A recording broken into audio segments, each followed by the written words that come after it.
I am Dr. M. Babu Prasad. In this video, I am going to explain theory of inference. It is also a part of mathematical logic.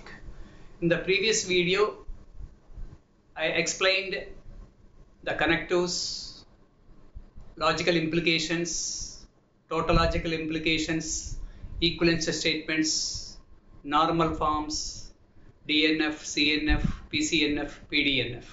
Now in this video, the continuation topic, which is called theory of inference. The main aim of logic is to provide rules of inference to deduce a conclusion from the certain premises. The theory associated with the rules of inference is known as inference theory. మనకు కావాల్సినటువంటి conclusion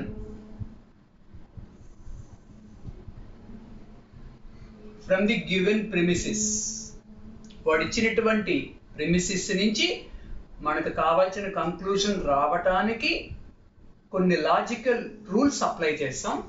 ఆ rules వాడు ఇచ్చినటువంటి premises మొత్తాన్ని కలిపి ఏమంటాం? Theory of inference or inference theory. Premises అంటే వాడు ఇచ్చిన డేటా, అట్లాగే యాక్సియమ్స్, అట్లాగే assumptions. Hypothesis means the given data, the given statements with the help of conditions, that means formulas. Assumptions, ఏదైనా in addition, ఏది additional గా కావాలనుకుంటే assumptions. వాటిల్లో ఉపయోగించేటటువంటి రూల్స్ ఏంటో చూద్దాం. The first rule, simplification rule. P and Q నుంచి P ఉన్నట్టే, Q ఉన్నట్టే. So P and Q logically implies P అలాగే Q. P logically implies P or Q, అలాగే Q నుంచి కూడా P or Q. This is called addition rule. PQ నుంచి P and Q రాయగలుగుతాం. It is called product rule. అంటే PQ ఉన్నాయి అంటే P and Q ఉన్నట్టే కదా. తర్వాత PRQ అంటే నెగేషన్ P. PRQ అంటే ఏంటి? P కానీ Q కానీ, బట్ P లేదని వాడే ఇచ్చాడు కాబట్టి logical implies Q. This is called disjunctive syllogism. Disjunctive syllogism. Next one, P conditional Q, Q conditional R logically implies P conditional R. This is called a hypothetical syllogism. If P then Q, if Q then R, then we can write if P then R. This is called a hypothetical syllogism. P or Q, P conditional R, Q conditional R, logically implies R. If P then R, if Q then R, ఈ రెండిట్లో ఏదో ఒకటి ఉంటుంది, P కానీ Q కానీ. ఈ రెండిట్లో ఏదున్నా R వస్తుంది. So R is the conclusion from the premises. This is called a dilemma. Next two, most important, modus ponens and a modus tollens. P comma P conditional Q logically implies Q. P conditional Q అంటే if P then Q. So P ఉంది కాబట్టి we can write Q. This is called a modus ponens. P conditional Q negation Q. We can write negation P. This is called a modus tollens. It is also called a contrapositive. Contrapositive. P conditional Q, దానికి contrapositive అంటే negation Q, conditional negation P. So P conditional Q తో పాటు negation Q ఉంటే we can write a negation P. This is called a modus tollens or contrapositive. So these are the rules of implications. We should use these rules in the inference theory to get a conclusion from the given premises.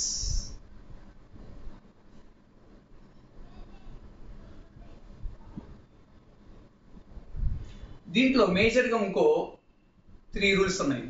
Rule P, rule T, rule CP. Rule P, rule T, rule CP and indirect method of proof.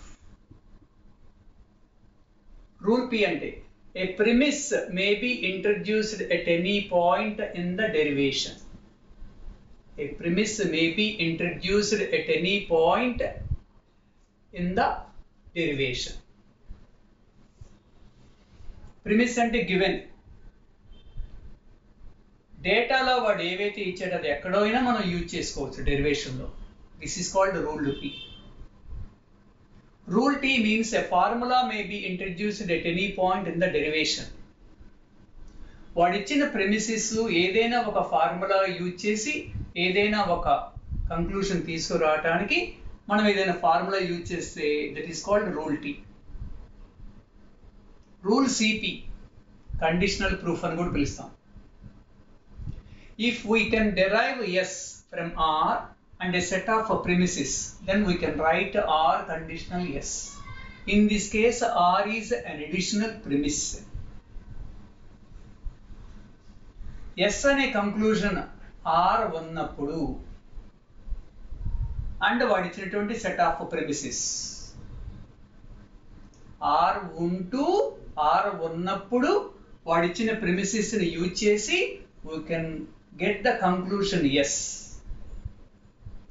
R వాడు ఇవ్వాల, ఇక్కడ R ని మనం additional premise గా తీసుకోవాలి. వాడు ఇచ్చినటువంటి set of premises తో పాటు R ని ఎడిషనల్ గా తీసుకుంటాం. ఎడిషనల్ గా తీసుకొని we get a conclusion yes. This is called rule CP. Next, indirect method of proof. To prove Q is the conclusion, assume that a negation Q is an additional premise. By applying the rules and implications, we get a false statement. This implies assumption is wrong. Hence, finally, Q is the conclusion. Q అనే conclusion తీసుకురావాలి. దానికి against గా negation Q అని మనం additional premise గా తీసుకుంటాం. తర్వాత వాడు ఇచ్చినటువంటి premises some rules implication rules apply చేసి లాస్ట్గా ఒక ఫాల్స్ స్టేట్మెంట్ వచ్చింది అనుకోండి. ఆ ఫాల్స్ స్టేట్మెంట్ ఎందువల్ల వచ్చింది?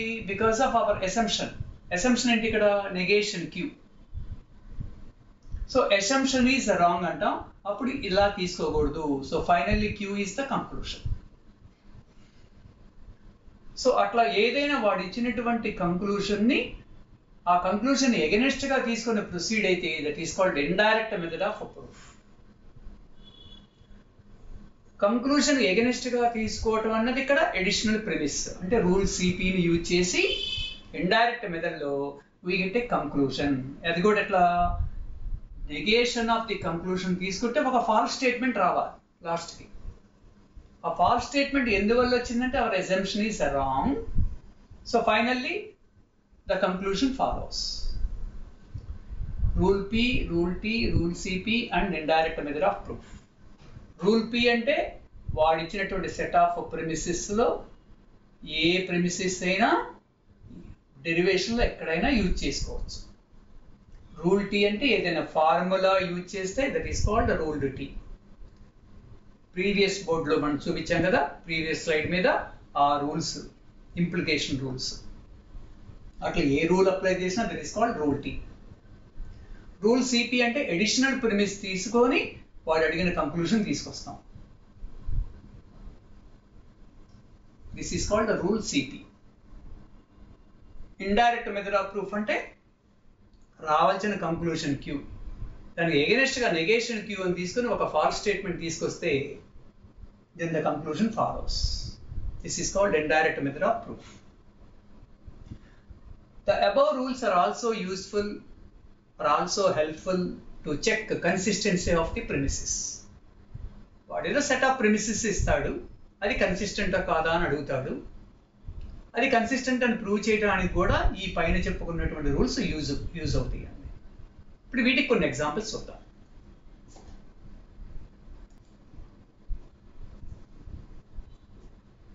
ఈ ఎగ్జాంపుల్స్ ఉంది. Demonstrate that R is a valid inference from the premises P conditional Q, Q conditional R, P. ఈ 3 స్టేట్మెంట్స్ వాడిచ్చాడు కాబట్టి ప్రిమిసెస్. ఈ మూడిటి నుంచి R is a valid inference అని చెప్పాలి, అంటే ఆర్ ఈజ్ ద కంక్లూషన్ అని చెప్పాలి. సో వాడు ఇచ్చిన ప్రిమిసెస్ అన్ని రాశాను. Given P conditional Q, Q conditional R, P R the premises.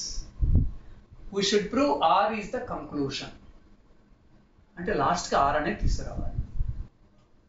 First వాడు ఇచ్చిన ప్రిమిస్ పీ కండిషనల్ క్యూ తీసుకున్నాను, దట్ ఈస్ స్టెప్ 1. ఇది వాడిచ్చిన ప్రిమిసే కాబట్టి రూల్ పి. రూల్ పి అంటే వాడిచ్చిన స్టేట్మెంట్స్ మూడిట్లో ఏదైనా యూజ్ చేసుకోవచ్చు, ఎక్కడైనా యూజ్ చేసుకోవచ్చు. That is called rule P. తర్వాత స్టెప్ 2, పి వాడిచ్చిందే కాబట్టి బై రూల్ పి. ఈ 1 2ను ఉపయోగించి రూల్ టీ ఒక రూల్ అప్లై చేసింది. ఏంటది? Modus ponens. మోడస్ పొనెన్స్ అంటే if P then Q, P ఉంటే క్యూ వస్తుంది. సో పి ఉన్నది కాబట్టి ఓకే, పి కండిషనల్ క్యూ అనేది కూడా ఉంది కాబట్టి పి కండిషనల్ క్యూ అంటే if P then Q. So P already ఉన్నట్టుగా సెకండ్ స్టెప్ నుంచి తెలుస్తుంది. So we can write Q by rule T. 1 and 2 ఉపయోగించే ఏ రూల్ అంటే మోడస్ పొనెన్స్. తర్వాత క్యూ కండిషనల్ ఆర్, ఇది కూడా వాడిచ్చిందే కాబట్టి బై రూల్ పి. దీని అర్థం ఏంటి? If Q then R, Q ఉన్నది స్టెప్ 3లో. సో స్టెప్ 3 and 4 ఉపయోగించి అగైన్ మోడస్ పొనెన్స్ అప్లై చేస్తే we can write R. R is the conclusion. So R is the conclusion, అదే మనం ప్రూవ్ చేయాల్సింది. Hence the result.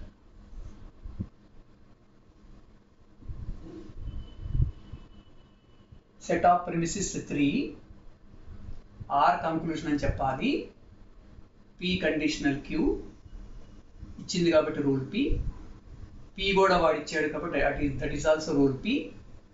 ఈ రెండింటిని యూజ్ చేసి మోడస్ పొనెన్స్ రూల్ ప్రకారం, మోడస్ పొనెన్స్ అనే ఫార్ములా యూజ్ చేస్తున్నాం కాబట్టి బై రూల్ టీ అని రాస్తాం. పేరు గుర్తుంటే బై మోడస్ పొనెన్స్ అని రాయండి, లేదంటే సింప్లీ బై రూల్ టీ అని రాసేయండి. ఈ రెండింటిని యూజ్ చేసి రూల్ టీ ప్రకారం వీ కెన్ రైట్ క్యూ. తర్వాత క్యూ కండిషనల్ ఆర్ కూడా వాడిచ్చిందే కాబట్టి రూల్ పి. 3 4ని యూజ్ చేసి రూల్ టీ, అది కూడా ఏ రూల్ అండి? మోడస్ పొనెన్స్. తెలిస్తే మోడస్ పొనెన్స్ అని రాయండి, లేదంటే సింప్లీ బై రూల్ టీ అని రాసేయండి. ఈ రెండింటి నుంచి ఏం రాయొచ్చు? R. So R is the conclusion.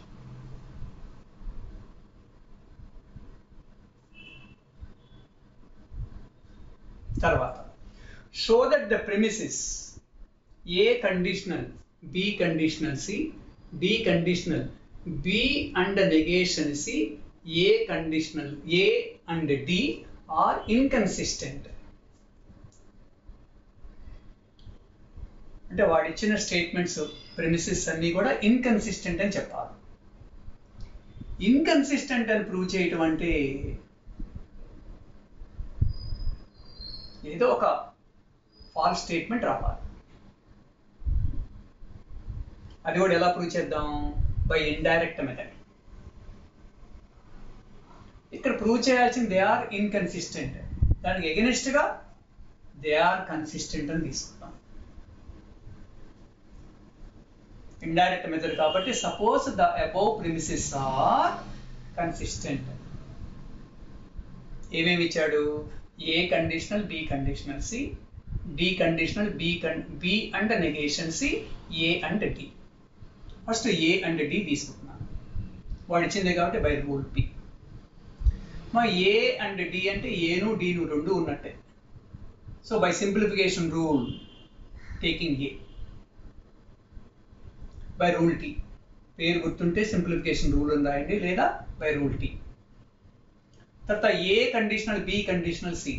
If A then B conditional C. So ఈ రెండింటిని యూజ్ చేస్తున్నాం 2 and 3. We can write B conditional C by modus ponens 2 and 3 రెండింటిని యూజ్ చేస్తాం. So B conditional C. తర్వాత ఏ అండ్ డి నుంచి D కూడా రాసుకోవచ్చు మనం. ఏ అండ్ డి స్టెప్ 1లో ఉన్నది, దాని నుంచి ఏ డి రెండు ఉన్నట్టు సింప్లిఫికేషన్ రూల్ ప్రకారం. ఇక్కడ మనం డి తీసుకుంటున్నాం, ఇందాక ఏ తీసుకున్నాం కదా, ఇప్పుడు డి తీసుకున్నాం. By step 1 rule T. A rule అంటే సింప్లిఫికేషన్ రూల్. తర్వాత B conditional B and negation C, ఇది కూడా వాడిచ్చింది అంటే by rule P.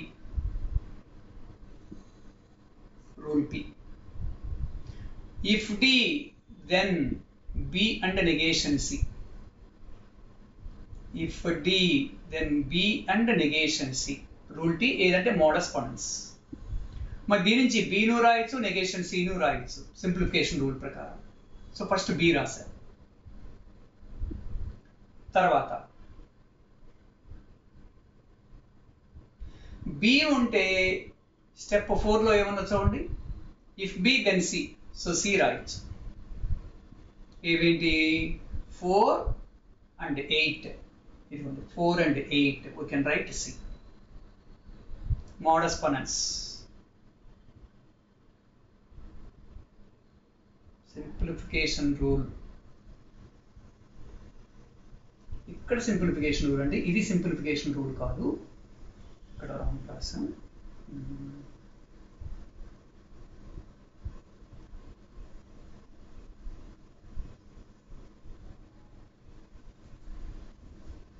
If B then C.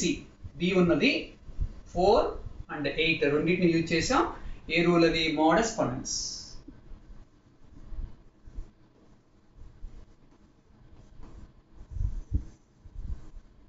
Modus ponens అంటే 4 and 8. సో C వచ్చింది. B and negation C simplification rule ప్రకారం B ను నెగేషన్ C రెండు రాయొచ్చు. ఇక్కడ నెగేషన్ C రాద్దాం. So C and negation C రెండు ఉంటావేంటి? So this is a false statement. C ను నెగేషన్ C రెండు ఎలా వస్తాయి? సో ఇక్కడ C వచ్చింది, నెగేషన్ C వచ్చింది. So we can write C and negation C అంటే ఫాల్స్ అండి. ఈ ఫాల్స్ స్టేట్మెంట్ ఎందువల్ల వచ్చింది? The supposition given premises are consistent అని తీసుకోబట్టి వచ్చింది. Therefore our supposition is wrong. Hence the given premises are inconsistent.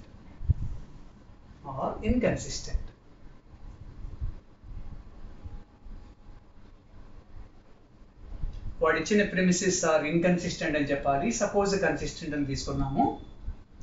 First ఏం తీసుకుంటున్నానంటే A అండ్ D లాస్ట్ది. ఇది దీని నుంచి A ను D రెండు తీసుకోవచ్చు. ఫస్ట్ A తీసుకుంటున్నాను. తర్వాత వాడు ఇచ్చిన ప్రిమిస్ తీసుకోండి. ఈ రెండింటిని యూజ్ చేసే 2, 3 రెండింటిని ఉపయోగించే మోడస్ పొనెన్స్ రూల్ అప్లై చేస్తే we can right B conditional C.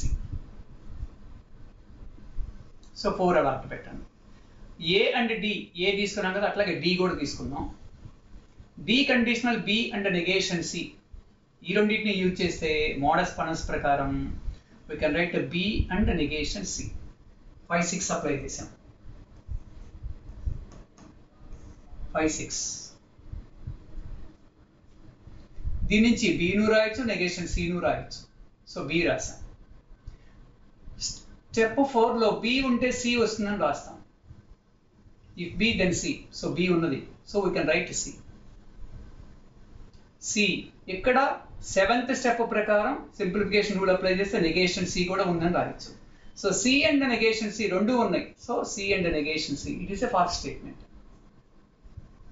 So false ఎందుకని వచ్చిందంటే supposition given premises are consistent అని తీసుకోబట్టి వచ్చింది. So our supposition is wrong, hence the given premises are inconsistent.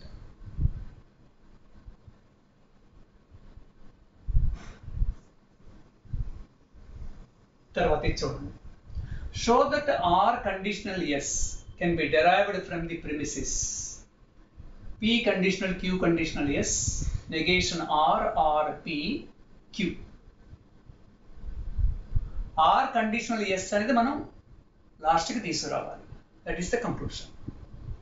Are conditional S అంటే ఇఫ్ ఆర్ దెన్ ఎస్ అనేది తీసుకురావాలి. Are ఇక్కడ ఇచ్చాడా అంటే ఎవలా. సో ఆర్ని ఎడిషనల్ ప్రిమిస్గా తీసుకుందాం. సో ఫస్ట్ వాడు ఇచ్చిన ప్రిమిసెస్ రాశాను.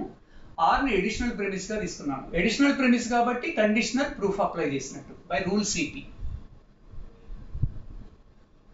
తర్వాత వాడు ఇచ్చిన ప్రిమిస్ ఇది తీసుకోండి, negation R P. Negation P అంటే ఏంటి? నెగేషన్ R కానీ P కానీ వస్తుంది. నెగేషన్ R అంటే R లేనప్పుడు, కానీ R ఉందని తీసుకున్నాం. కాబట్టి ఇది రాదు, నెగేషన్ ఆర్ రాదు. అప్పుడు ఏమొస్తుంది పి. సో ఆర్ ఉంటే ఇక్కడ పి వచ్చింది. మీరు రెండింటిని యూజ్ చేసి R conditional P, R conditional P. R conditional P అంటే ఇదే కదా meaning, negation R P. Equivalence statements అండి. కండిషనల్ స్టేట్మెంట్ కి ఈక్వలెన్స్ ఫార్ములా. సో ఆర్ ఉన్నది కాబట్టి we can write P by modus ponens 1 and 3 apply చేసి. P conditional Q conditional S తీసుకుందాం, వాడు ఇచ్చింది స్టేట్మెంట్ కాబట్టి by rule P. So P ఉన్నది కాబట్టి 4 and 5 యూజ్ చేసి మోడస్ పనెన్స్ ప్రకారం we can write Q conditional S. If Q then S. Q వాడు ఇచ్చాడమ్మా కాబట్టి బై రూల్ పి క్యూ తీసుకున్నాం. So we can write S by rule P. So ఈ రెండింటిని మోడస్ పనెన్స్ అప్లై చేస్తే we can write S అని. So first ఆర్ని additional ప్రిమిస్గా తీసుకుంటే we draw S. That means if R then S. So we can write R conditional S. Answer ఇదే మనం ఇప్పుడు చేయొచ్చు. వాడు ఇచ్చిన 3 ప్రిమిసెస్ రాశాను, ఆర్ని ఎడిషనల్ ప్రిమిస్గా తీసుకున్నాను. ఎందుకంటే ఆర్ కండిషనల్ ఎస్ అంటే ఇఫ్ ఆర్ దెన్ ఎస్ అండి మనం ప్రూవ్ చేయాల్సింది. ఆర్ ఉంటే కాబట్టి we can write R as an additional premise. తర్వాత వాడిచ్చిన ప్రిమిస్లో negation R or P. Negation R కానీ పి కానీ ఏదో ఒకటి వస్తుంది, ఏదో ఒకటి రాసుకోవచ్చు. 2 వస్తాయి, ఏదో ఒకటి రాసుకోవచ్చు. ఆర్ కాబట్టి ఏదో ఒకటి. అదే ఇక్కడ అంటే 2 ఉన్నాయని అర్థం. నెగేషన్ ఆర్ తీసుకుంటే దీనికి ఎగనిస్ట్ గా వచ్చినట్టే, కానీ ఇక్కడ ఆర్ ఉందని ఇచ్చాడు కాబట్టి నెగేషన్ ఆర్ రాదు, కాబట్టి పి వస్తుంది. సో ఆర్ నుంచి పి వచ్చింది. P is rule T. R నుంచి పి వచ్చింది. P if R then P కాబట్టి we can write P by modus ponens. తర్వాత ఇది తీసుకోండి, వాడిచ్చిన premise. If P then we can write Q conditional S. Q వాడిచ్చాడు రూల్ పి, ఈ రెండింటి నుంచి ఎస్ రాయొచ్చు. So if R then S is the conclusion. So we can write R conditional yes is the conclusion.